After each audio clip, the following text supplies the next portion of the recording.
Bonjour, vous êtes sur la chaîne YouTube de Gérard Copin pour un nouveau tuto. Au préalable, je fais également le point sur cette série de tutos sur RAW-thérapie. Je veux dire mes 3 derniers tutoriels. On a vu les menus et les fonctions de base pour post-traiter une photo. En fait, avec ces vidéos intemporelles, j'essaie de mettre en place une progression. Je ne vais quand même pas vous faire une vidéo sur c'est mieux d'utiliser le mode manuel que le mode S, histoire de meubler. Sachant que YouTube a plus de 10 ans et que le sujet a été traité 1 million de fois. Donc, parlons post-traitement. Utiliser RAW-thérapie, ce n'est pas forcément simple, cela demande un peu d'investissement intellectuel. Mais cela est faisable. La preuve, je l'ai fait. En fait, je pense qu'il faut se poser dès le départ la question de quel type de photographe on a envie d'être. Si vous avez l'intention de prendre vos mioches, papa, maman, un sapin de Noël ou la tour Eiffel en photo, un appareil photo avec un capteur 4 tiers qui shoot en JPEG fera très bien l'affaire. Et cela se fait plus de 2 millions de fois par jour selon Google. Et c'est très bien comme ça. En plus, vous n'avez pas besoin de RAW-thérapie et c'est cool. Néanmoins, sur cette chaîne, mon intention est de partager mes méthodes de travail un peu plus élaborées, soit mon expérience, humblement et sans prétention. Ok, mais ma méthode de travail, c'est quoi? C'est la passion de faire une belle photo, une photo qui raconte une histoire, une photo qui transmet un sentiment, une photo que l'on se souvient. Vous allez me dire, ce n'est pas simple. Et vous avez bien raison. Il m'arrive de revenir avec 300 shoots et de conserver une seule photo. Une photo qui me plaît. Waouh, il va falloir vraiment la chouchouter. C'est pour ça que j'ai besoin de RAW-thérapie et que je shoote uniquement avec des capteurs APS-C ou plein format. Vous comprendrez également pourquoi que je ne vous raconterai pas de salade en vous expliquant que l'on peut faire une belle photo avec un smartphone. C'est aussi pour cela que je réfléchis avant de déclencher. Vous pensez peut-être que je mets la barre un peu haute. Cela est à vous seul qui appartient de savoir quel type de photographe vous avez envie d'être. D'ailleurs, à ce niveau, le mot professionnel n'a aucun sens. Tout le monde a le droit de devenir un artiste. Donc si vous pensez comme moi, je veux dire réaliser de belles photos, des photos qui racontent une histoire, des photos qui transmettent des sentiments, des photos que l'on se souvient. Je veux dire, si vous êtes prêt à investir dans le post-traitement, alors je vous dis bienvenue dans ce monde merveilleux, semé d'embûches, avec des moments forts de sentiments. À présent, ensemble, partageons notre expérience, même modeste.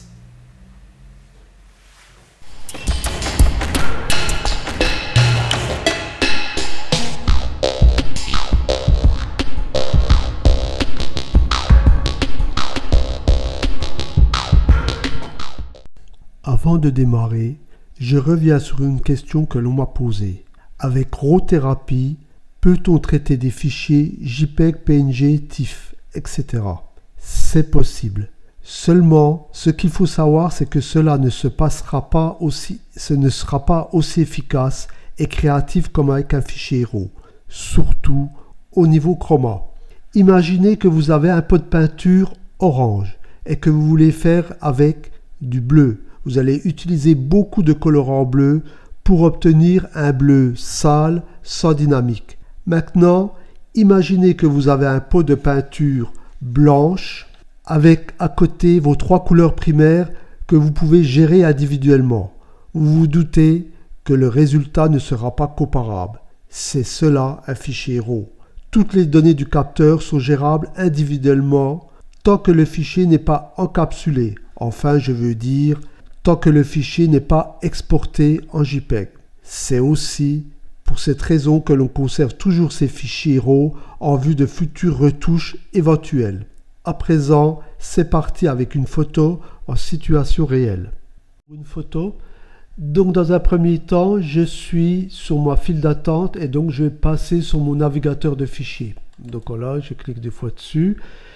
Ici, j'ai mon répertoire qui correspond à ce que j'ai sur mon disque. Donc je vais dans mon profil qui me correspond. Donc je clique sur le petit triangle pour l'ouvrir. Ici, je cherche mes images. Alors je vous rappelle que ça s'appelle Picture sur RAW Therapy. Et donc je l'ouvre. Voilà. Donc là, il est ouvert. Ici, j'ai mis quelques exemples de photos. Donc ici, je ne peux plus l'ouvrir du fait qu'il n'y a pas d'autres sous-directory. Et donc, il suffit de cliquer 2 fois dessus pour charger le contenu. Donc, c'est ce que je vais faire. Voilà. Donc là, il vient de me charger les photos. Et donc, on va chercher une photo. Je vais prendre cette photo-là qui est un petit peu délicate, hein, sachant que c'est un contre-jour. Donc, pour l'ouvrir, très simple, il suffit de cliquer 2 fois dessus.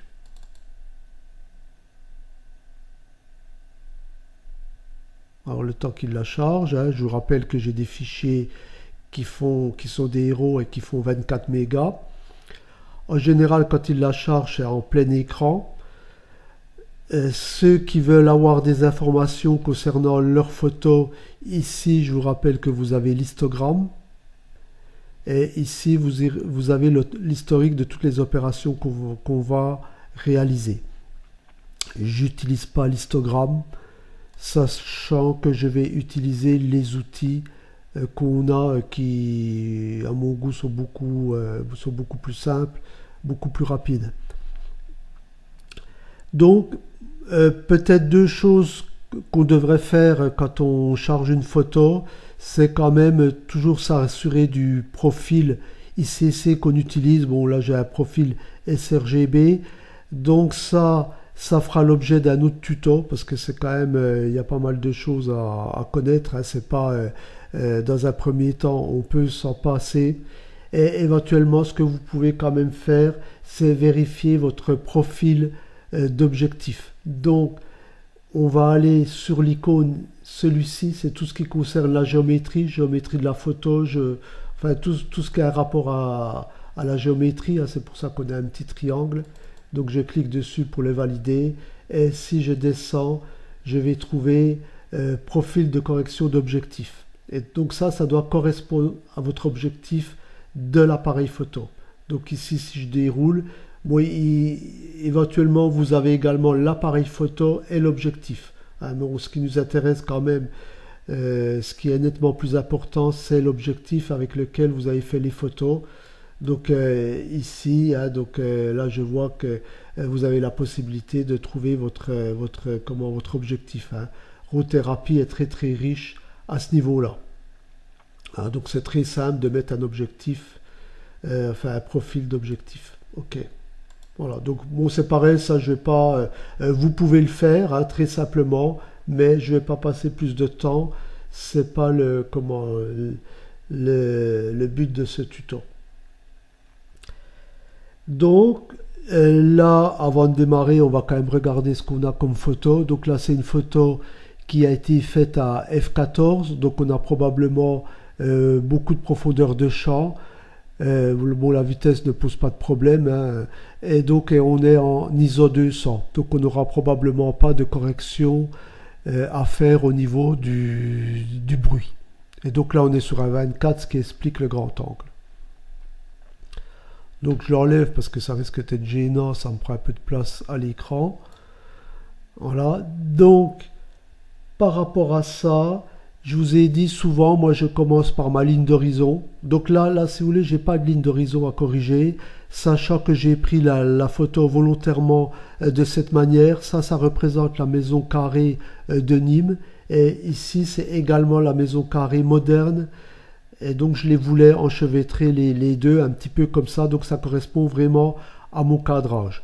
La seule chose que je trouve de gênant dans cette photo, c'est cette partie-là qui est omniprésente. Donc on va en supprimer une partie pendant le recadrage. Donc l'icône là, on oublie pour l'instant. Je clique sur recadrage et donc là, je vais pouvoir recadrer. Donc dès l'instant que je clique sur un des icônes ici, il m'ouvre le menu correspondant. Hein. Ici, c'est encore de la géométrie, c'est pour ça que j'ai le petit icône bleu. Et là, j'ai tout ce qui correspond aux corrections, hein. Donc si je remonte ici, au-dessus, je retrouve le classique recadrage. Donc c'est un menu à bascule, hein, donc attention, il faut qu'il soit allumé, hein. Si j'ai éteint, vous ne pouvez pas l'utiliser, hein. Donc il faut vraiment qu'il soit allumé. Donc dès l'instant que vous cliquez sur cette icône-là, il vous l'allume directement. Et donc moi, je n'utilise pas de ratio fixe, hein. Donc je travaille comme bon me semble. Et donc je vais le déconnecter. Si vous avez besoin d'utiliser des formats prédéfinis, il suffit de cliquer ici et de choisir votre format. Vous retrouvez le format carré, le 16/9, etc. Mais donc, nous, on ne va pas utiliser de format prédéfini. Et donc là, je vais pouvoir refaire mon cadrage, voilà, très simplement, hein. Voilà, donc là, en bas, c'est clair que je vais prendre le maximum. Ici, je veux vraiment le bâtiment là. Bon, c'est un petit peu dommage pour mon nuage, mais je n'ai pas le choix. Il y a des moments où il faut faire des compromis. Le personnage là et celui-ci sont importants, hein. Ils regardent dans la direction là et c'est justement ce qui m'intéresse. Donc celui-là, faut que je le conserve au maximum. Donc je vais recadrer, voilà. Donc là, je suis pas trop mal. Bon, peut-être enlever un tout petit peu, voilà. Donc, on est bon au niveau recadrage. Maintenant, dernière icône concernant les retouches rapides et classiques, c'est la balance des blancs. Donc la balance des blancs, c'est un petit peu délicat, sachant que ici, j'ai pas de points blancs. Bon, les points blancs à ce niveau-là, il faut faire attention parce que là, je suis dans des parties peut-être un petit peu cramées et ça donne jamais des résultats très intéressants. Donc ça, vous pouvez le voir si vous n'utilisez pas l'histogramme avec les outils d'aide ici. Donc le premier outil, c'est celui qui va me donner ma netteté. Donc là, je vois très bien que ma netteté, j'ai des points de netteté à ce niveau-là, au niveau de ce bâtiment-là, et également quasiment à l'infini au niveau des nuages. Donc ce qui est normal, parce que vous avez vu que j'étais en F16, hein. Voilà, donc à ce niveau-là, j'ai pas de soucis, hein. Bon, j'ai un petit peu je suis pas spécialement net au niveau du personnage. Ça, c'est plus dû à des aberrances chromatiques, hein, sachant que je suis face au soleil, hein, en contre-jour, si vous préférez.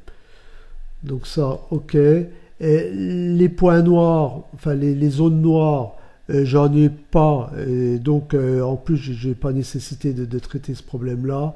Par contre ici je regarde quand même au niveau des points blancs, enfin des zones blanches, excusez-moi. Donc effectivement j'ai forcément le soleil, mais j'en ai pas à ce niveau-là. Donc je vais pouvoir regarder mon exposition.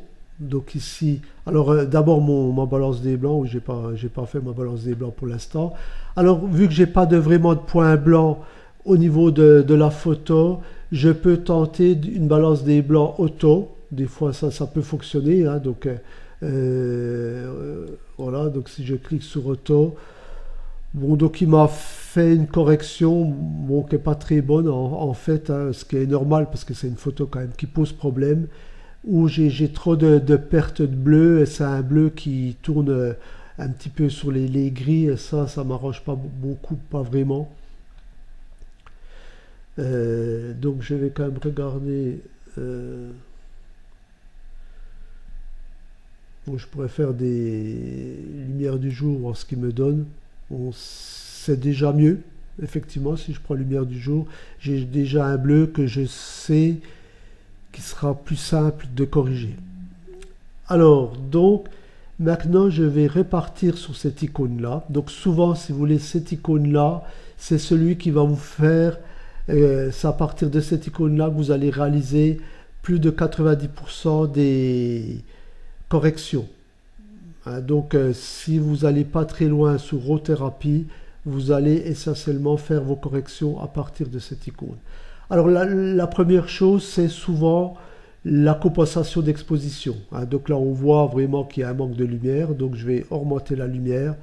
Alors, et donc je regarde, alors là, vous voyez, quand je remonte ma lumière, à ce niveau-là, je vais avoir des zones qui vont devenir cramées, hein. Donc attention à ça, hein. Donc là, je peux encore peut-être gagner de quelques pourcentages. Donc là, je vais fignoler avec le signe plus. Voilà, donc effectivement, là, je peux gagner un petit peu là-dessus. Voilà, donc je m'arrête là, sachant que je veux conserver ces parties. Je veux pas trop d'aberrations dans ces parties-là. Ok, bon, je vais décocher mon icône. Et donc là, à présent, au niveau des noirs, je n'ai pas de correction à réaliser. Alors ici, j'ai ombre, haute lumière. Donc effectivement, au niveau des ombres, ici, j'ai mon personnage qui est un petit peu dans l'ombre et également cette partie-là que je peux récupérer. Donc je vous rappelle qu'il faut bien le cocher si vous voulez l'utiliser. Donc je le coche. Et donc là, je vais rajouter de la haute lumière. Voilà, donc si vous regardez la partie là, non, excusez-moi, je ne vais pas rajouter de la haute lumière, je vais rajouter des ombres, excusez-moi. Et donc si vous regardez dans cette partie-là, vous allez voir cette partie qui est dans l'ombre qui va s'éclaircir.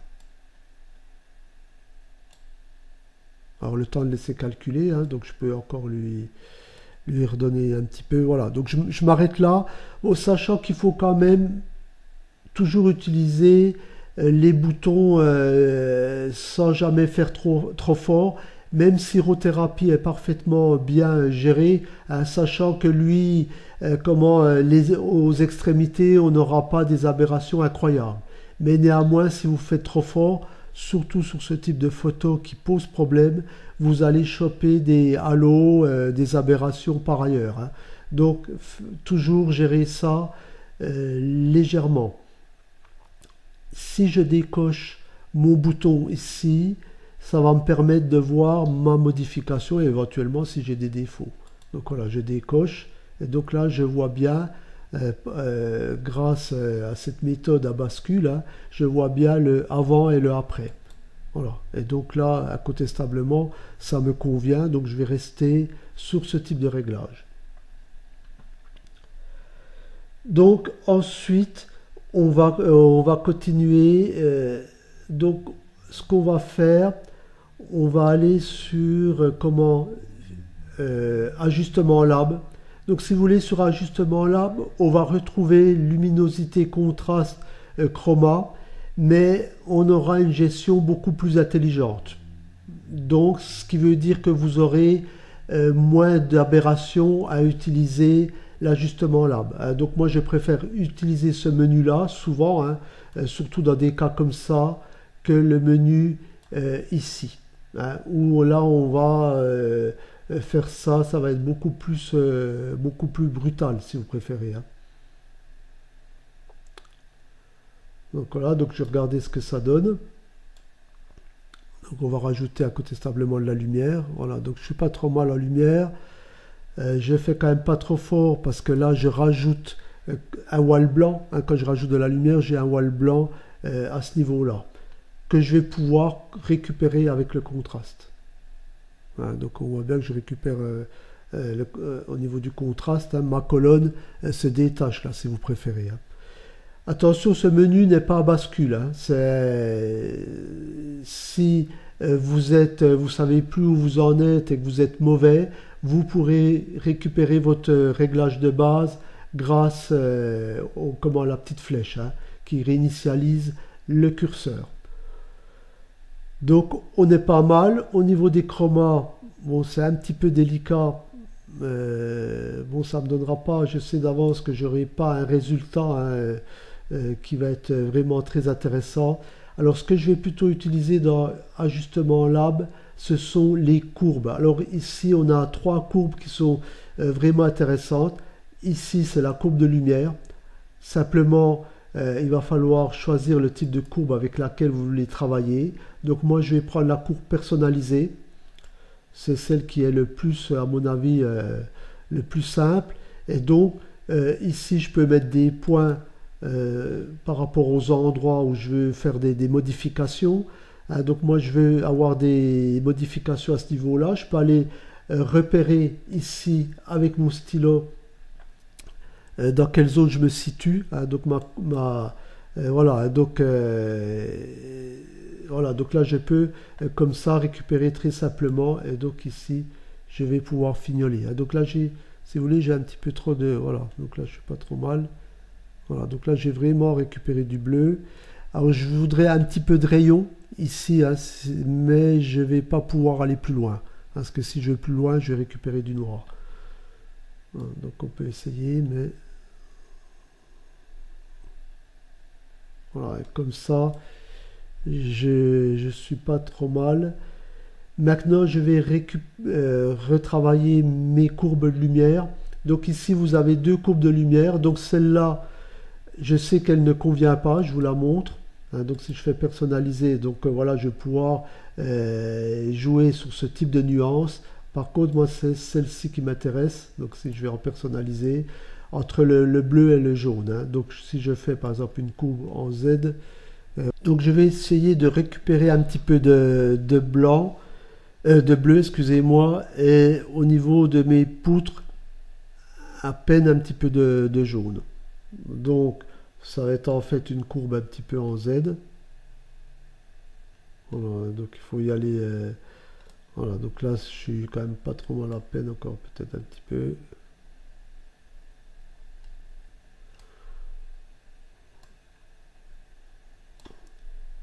Et donc en fait je vais pouvoir faire une courbe en Z.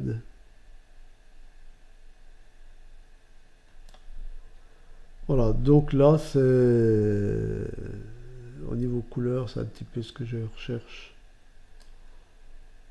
Bon, le jaune, bon, au niveau des jaunes, c'est toujours un petit peu délicat hein, de ne pas aller sur des jaunes un peu fade, un peu sale. Hein. Donc voilà, donc là j'en ai peut-être encore un peu de trop. Voilà, donc là je suis pas mal du tout. Ok pour ma courbe. Bon, après, je peux sur l'ensemble regarder. Ici, vous avez, bon, ça sera peut-être pas nécessaire, mais je vous le dis quand même. Au niveau de cette icône-là, couleur, vous avez ce qu'on appelle la vibrance. Donc, c'est pareil, c'est un menu à bascule. Donc, je bascule mon menu. Et donc là, je vais pouvoir jouer sur l'ensemble des tons pastels. Donc, ça donne souvent des résultats intéressants. Bon, ici, vous voyez, donc là, je pousse mes bleus, je pousse un peu toutes mes couleurs. Bon, là, ça risque d'être un peu trop artificiel. Voilà, donc, bon, vraiment, j'ai 11, hein, ce qui n'est pas énorme. Si vous faites du portrait, vous avez la possibilité de protéger les tons chers. Hein, il suffit de cliquer ici. Voilà, bon, là, j'ai pas de tons chers à protéger. Voilà, voilà ce que ça donne au niveau de la vibrance. Bon, éventuellement, bon, j'ai récupéré au niveau des bleus, mais je pourrais également, au niveau des canaux, agir uniquement sur le bleu si je voulais un bleu plus profond au niveau du ciel. Hein. Voilà. Hein. Mais là, ça me donne vraiment... bon, c'est quand même, je peux un tout petit peu... Voilà. Voilà. Ok. La dernière chose qu'on fait souvent, hein, attention au niveau du capteur, tous les capteurs ne stoppent pas la netteté, hein, c'est à vous de la netteté, de stopper la netteté pendant le post-traitement. Donc là c'est très simple, il suffit de cliquer sur cette icône là, détail, et donc je vais mettre netteté, je vais le connecter, et donc là je vais comment rajouter la netteté. Alors quand je fais ça, en principe, j'utilise toujours une petite fenêtre. Donc il suffit de cliquer ici, que je vais ramener à ce niveau-là.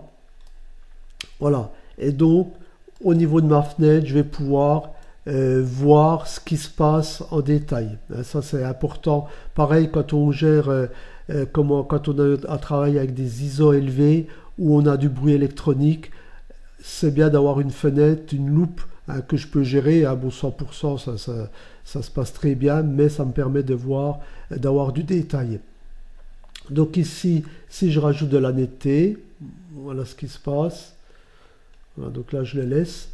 Donc vous voyez, j'ai fait ressortir pas mal d'éléments au niveau du détail. Par contre, ça me gêne un petit peu parce que ça m'ajoute du bruit. Je vous rappelle quand même que j'étais sur un ISO, je ne sais plus combien, mais là, ça me rajoute quand même du bruit. Donc ce que je vais faire, je vais uniquement améliorer seulement les bords pour que la construction là, pour me redonner un petit peu de détail au niveau des poutres. Voilà, donc là, on voit tout de suite que entre les lignes, je suis beaucoup plus progressif, c'est beaucoup plus normal. Voilà, donc j'ai terminé pour cette photo et pour ce tuto. Donc la dernière chose à faire, c'est donc à présent d'exporter votre travail en JPEG.